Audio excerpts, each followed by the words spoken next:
सरकार ले ही रहे थे, तो भाजपा वाले लोग 4-5 सीट 10 सीट बेमानी कर दिया, कहीं से 12 सीट से 12 वोट से हरा दिया, कहीं 50 वोट से हरा दिया। हम क्या कहे थे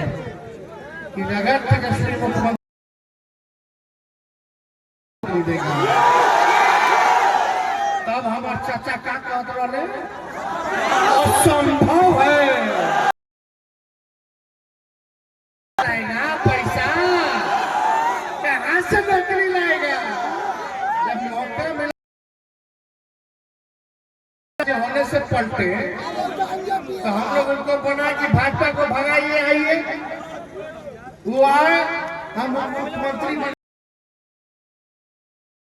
17 महीने में सरकारी नौकरी हम लोगों ने देने का काम, 3 लाख नौकरी प्रक्रियाधीन करा के आए हैं। बाहर निकलने वाला 4 लाख शिक्षकों को राजकीय कर्मी का दर्जा हम लोगों ने देने का काम किया। तालीम में विकास में पूरा स्वरूप हम आशा सबके मानदेय को हम लोगों ने दुगुना किया केवल 17 महीने में। आंगनबाड़ी जीविका की दीदी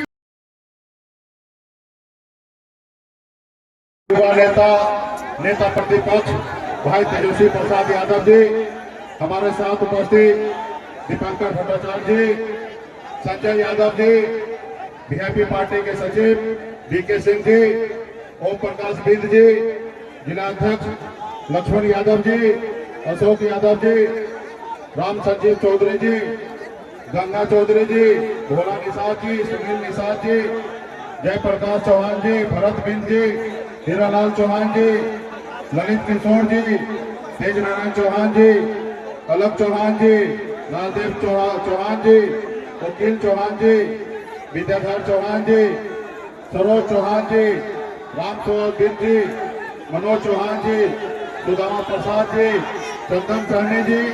और आप सभी के लोकप्रिय प्रत्याशी डॉक्टर राजू यादव जी और तमाम हमारे इंडिया गठबंधन के सभी मंच पर उपस्थित सभी वरिष्ठ नेतागण इस सभा में बड़े संख्या में, जहां तक हमारी नजर जा रही है वहां तक हमारे युवा साथी, सम्मानित गार्जियन, माता बहन सभी को सर्वपल्ला मुकेश सैनी के नमस्कार प्रणाम। साथियों ये चुनाव है और हम लोग यहाँ पर राजू यादव जी हमारे लोकप्रिय प्रत्याशी है और मानने से यहाँ पे हमारे कैंडिडेट है और इनका चुनाव चिन्ह 3 तारा है। संयुक्त हमारे इंडिया गठबंधन के उम्मीदवार हैं। आप सबसे अपील करते हैं कि मजबूती से राजू यादव जी को आप लोग अपना वोट देकर इनको जिताने का काम कीजिए। साथियों ये अभी हम लोगों के लिए कह सकते हैं कि ये अभी ट्रेलर है, ये हमारे लिए टेस्ट मैच है। 2024 में ये टेस्ट मैच जीतिए और 25 में बिहार में हमारा महागठबंधन का सरकार बनेगा माननीय तेजस्वी प्रसाद यादव जी के नेतृत्व में। साथियों माननीय तेजस्वी प्रसाद जी के नेतृत्व में तो इसलिए क्या चाहते हैं ना कि तेजस्वी जी मुख्यमंत्री बने, चाहते हैं ना, तो सबसे पहले ये चुनाव को आपको जीतना पड़ेगा और हमारे पार्टी के सभी वरिष्ठ नेतागण, सभी हमारे नेतागण यहाँ पे उपस्थित हैं। आप सब मजबूती से अपने प्रत्याशी के लिए दिन रात खड़ा होइए, हर बूथ पर अपने आप को संगमला बनकर एक एक वोट गिराने का काम कीजिए, यहाँ पे चुनाव जिताने का काम कीजिए। आज देश में किस तरीके से नफरत की राजनीति हो रही है, हम लोग आदरणीय लालू प्रसाद यादव जी के विचारधारा को लेके चलने वाले हैं। हम लोग चाहते हैं सभी जाति धर्म सभी लोगों को सम्मान मिले और सबसे ज्यादा सम्मान उनको मिले जो गरीब है, कोई मजदूर है, जो जमीन पर बैठे हैं उनको कुर्सी पे बैठाने का काम हम लोग चाहते हैं कि हो। लेकिन जो दिल्ली में बैठे हैं वो लोग नफरत की राजनीति करते हैं, वो लोग हिंदू मुसलमान एक दूसरे को बांटने की राजनीति करते हैं। आप बताइए, जो पार्लियामेंट में रहकर शपथ लेता है, ईश्वर का साक्षी मानकर शपथ लेता है, वो व्यक्ति आकर गांव में हिंदू मुसलमान करने के लिए जाते हैं, हम बांटने की राजनीति करते हैं। तो इसलिए साथियों ऐसे लोगों को हम लोगों को उखाड़ फेंकना है और हम लोग अपना आने वाला समय में बिहार में हम लोग अपना सरकार बनाएंगे। तो इसलिए यहाँ पे आप लोग राजू जी को यहाँ पे अपना वोट देकर चुनाव जिताइए और ये चुनाव हम लोग जीत रहे हैं, कोई किंतु परंतु नहीं है। अभी हम लोगों ने पूरी जानकारी लिया है, मजबूती से जीतने, खाली एक एक बूथ को आपको जीतना है और जब आप बूथ जीतेंगे तो निश्चित तौर पे हम लोग चुनाव जीतेंगे। बहुत बहुत धन्यवाद सभी साथी को, लाल सलाम, बहुत बहुत धन्यवाद। बिहार के नेता प्रतिपक्ष भाई तेजस्वी जी,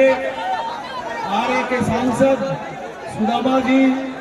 वीआईपी के राष्ट्रीय संरक्षक मुकेश सहनी जी,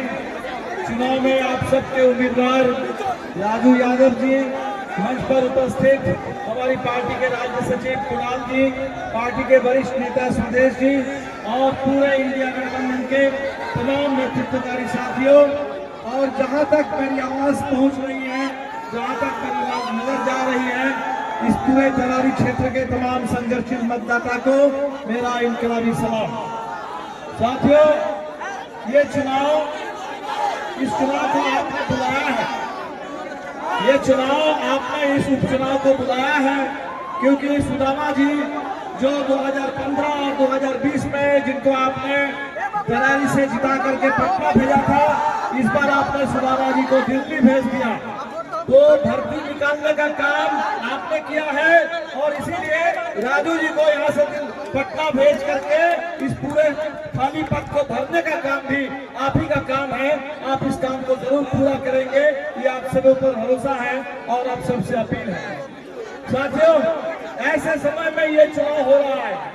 ये महज उपचुनाव रह नहीं गया, ये इसका महत्व आम चुनाव जैसा ही है, क्योंकि अभी एक साल के अंदर विधानसभा का चुनाव है और हरियाणा चुनाव जीतने के बाद आपको पता है कि भारतीय जनता पार्टी पूरे देश में अभी उसकी साजिश चल रही है कि पूरे देश में हिंदू मुस्लिम में बंटवारा करके संविधान पर और हमला करो और इस देश को, देश के लोकतंत्र को कुचल दो। और इसीलिए हमें इस चुनाव में 2025 के लिए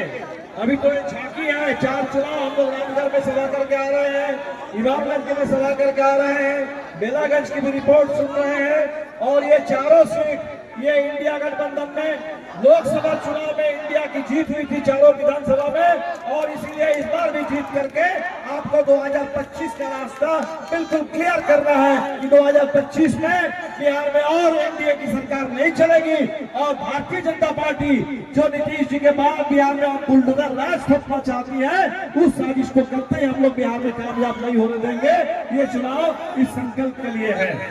आप देख रहे हैं इस तरारी क्षेत्र में भाजपा की कैसी साजिश है। ये लोग कल तक कहते थे